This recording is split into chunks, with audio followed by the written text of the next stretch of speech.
जय श्री राधा कृष्ण भगवान जी की, जय श्री गौरी शंकर भगवान जी की, जय श्री शिव महापुराण की। मंदिर शिवंशी वाले महात्मा यूट्यूब चैनल की ओर से श्रावण मास के इस पावन समय में आज हम आपको श्री शिव महापुराण के दूसरे खंड के पहले अध्याय की कथा को सुनाने जा रहे हैं।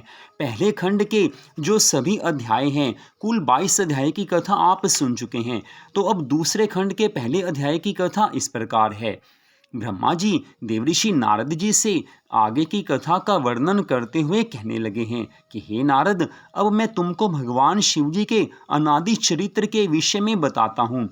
जिस प्रकार सती ने दक्ष के घर अवतार लेकर पुनः भगवान शिवजी से विवाह किया तथा उन्होंने शिवजी के घर में जो जो कार्य किए, उन सब का विस्तार पूर्वक वर्णन करता हूँ। मैंने पहले 10 पुत्र उत्पन्न करके उनको आदेश दिया कि तुम सृष्टि की रचना करो।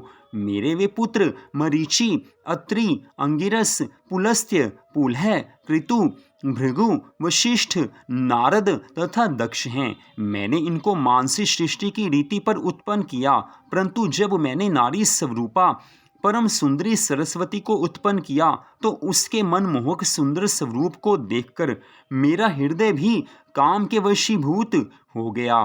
अस्तु उसे देखकर मेरे हृदय में भी उसके साथ मैथुन करने की इच्छा उत्पन्न हुई, क्योंकि उस समय मेरे हृदय में कामदेव प्रवेश किए हुए था। कामदेव ने मुझ पर पूर्ण अधिकार कर लिया था।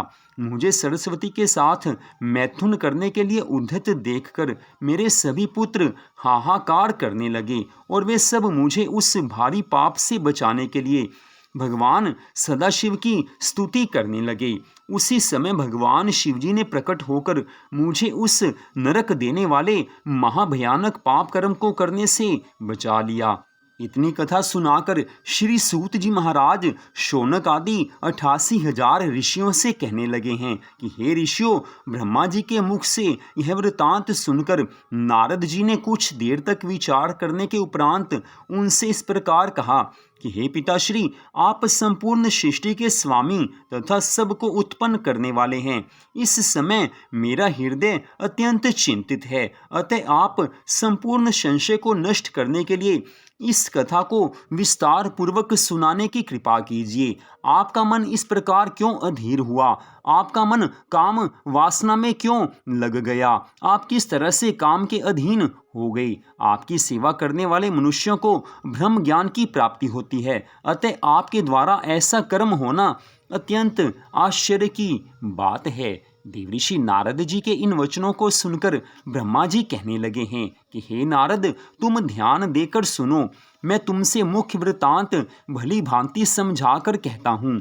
भगवान सदाशिव की माया धन्य और अपरंपार है। उन भगवान श्री शिव जी की माया ने मुझे जिस प्रकार नचाया, वह कथा मैं तुमसे कहता हूँ। सृष्टि की वृद्धि के हेतु मैंने अपने मुख से एक कन्या को उत्पन्न किया। उसे उत्पन्न कर मेरे हृदय में कुछ अहंकार सा आने लगा। अहंकार प्रत्येक प्राणी को दुख देता है। अस्तु उस समय भगवान शिवजी ने ये लीला दिखाई कि मेरे मुख से एक ऐसी परम सुंदरी स्त्री उत्पन्न हुई जिसके देखने मात्र से संपूर्ण दुख दूर हो जाए। उस स्त्री का नाम संध्या रखा गया। वैसी अपूर्व सुंदरी मनुष्य लोक में तो क्या, देवलोक में भी कोई नहीं थी। उसके नक्श शिखा तक नवीन पूर्ण चंद्र के समान प्रभाशालिनी गजगामिनी तथा चंपक वर्ण कामिनी को देखकर मेरे हृदय में काम वासना जाग ही उठी और मैं उसके साथ रमन करने की इच्छा से अपने स्थान से उठकर खड़ा हो गया। परंतु दक्ष आदि ने उस समय मुझे ऐसा करने से रोक दिया। तदुपरांत वे सब दक्ष आदि मेरे पुत्र स्वयं उसकी ओर पाप भरी दृष्टि से देखने लगे। जिस समय मैं अपने मन में उस स्त्री के प्रति अनेक प्रकार के विचार कर रहा था, उसी समय अचानक ही एक अत्यंत सुंदर पुरुष भी वहीं उत्पन्न हो गया। वह मेरे सामने आकर खड़ा हो गया और मुझसे इस प्रकार कहने लगा कि हे पिताजी, आप मुझे मेरा नाम और काम बता दीजिए। आप मुझे जहाँ रहने की आज्ञा देंगे मैं वहीं रहूँगा। अस्तु आप कृपा करके मेरी इस इच्छा को पूर्ण करें। हे नारद, उस पुरुष की बात सुनकर मुझे अत्यंत आश्चर्य हुआ है। फिर कुछ देर विचार करने के बाद मैंने उससे कहा कि हे पुत्र, तेरे उत्पन्न होते ही मेरा हृदय और शरीर के सब अंग कांप उठे थे। अतः मैं तेरा नाम मनमथ रखता हूँ। इसके अतिरिक्त मनसिज, मदन आदि तेरे अनेक नाम होंगे। तू अपने इन 5 नामों द्वारा तथा अपने सौंदर्य द्वारा सबको अपने वशीभूत कर लेगा। संपूर्ण सृष्टि का हृदय तेरे अधीन रहेगा। इस प्रकार मैंने अपने पुत्र को बहुत से अधिकार प्रदान किए। अपने कार्य को इस प्रकार संपन्न हुआ देखकर मेरे हृदय में प्रसन्नता भर गई तथा अत्यंत अहंकार भी उत्पन्न हुआ है। तत्पश्चात सिंहासन पर बैठे हुए अपने सभी पुत्रों को देखकर मुझे बहुत हर्ष हुआ। मैंने उस पुरुष का जो मनमथ नाम रखा था उसे सभी ने बहुत पसंद किया और स्वीकार किया कि कामदेव का पद सबसे बड़ा तथा ऊंचा होगा। इस घटना के उपरांत जबकि हम सब लोग अपने मन में प्रसन्नता का अनुभव कर रहे थे, कामदेव ने अपने उस धनुष को सीधा किया जिसके चढ़ते ही तीनों लोगों की बुद्धि भ्रष्ट हो जाती है।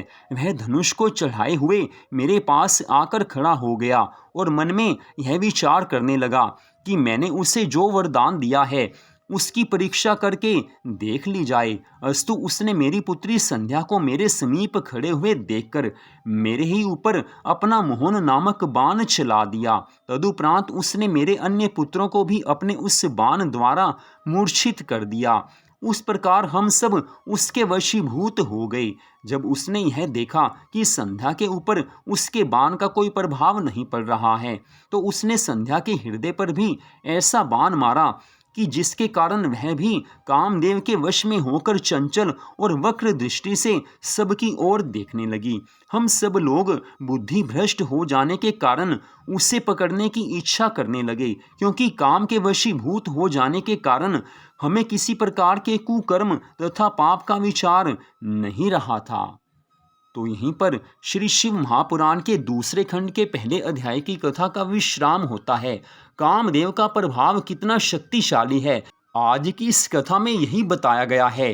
कामदेव जब देवताओं को भी अपने वश में कर लेता है तो हम जैसे साधारण मनुष्यों का तो कहना ही क्या है। साधारण मनुष्य तो काम, क्रोध, मोह, लोभ में फंसे ही हुए हैं, लेकिन फिर भी जो मनुष्य भगवान की भक्ति करता है वो काम वासना से बच जाता है, क्योंकि भक्ति महारानी उसके हृदय पर, उसके मन पर पूर्ण रूप से अधिकार कर लेती है। इसलिए अगर काम भावना से बचना है, व्यर्थ के मोह से बचना है, तो भगवान की शरण में जाना ही होगा। तो आज की इस कथा को सुनने के लिए आप सबका हार्दिक धन्यवाद। भगवान श्री राधा कृष्ण जी की, भगवान श्री गौरी शंकर जी की, श्री शिव महापुराण की अनंत कृपा सदा आप सब पर, आपके परिवार पर बनी रहे। इसी मंगल कामना के साथ जय श्री राधा रानी सरकार की, जय श्री कृष्ण भगवान की, जय श्री गौरी शंकर जी भगवान की, जय श्री शिव महापुराण की, जय श्रावण मास महत्म की। ओम नमः शिवाय। जय जय श्री राधे, जय जय श्री राधे, जय जय श्री राधे श्याम।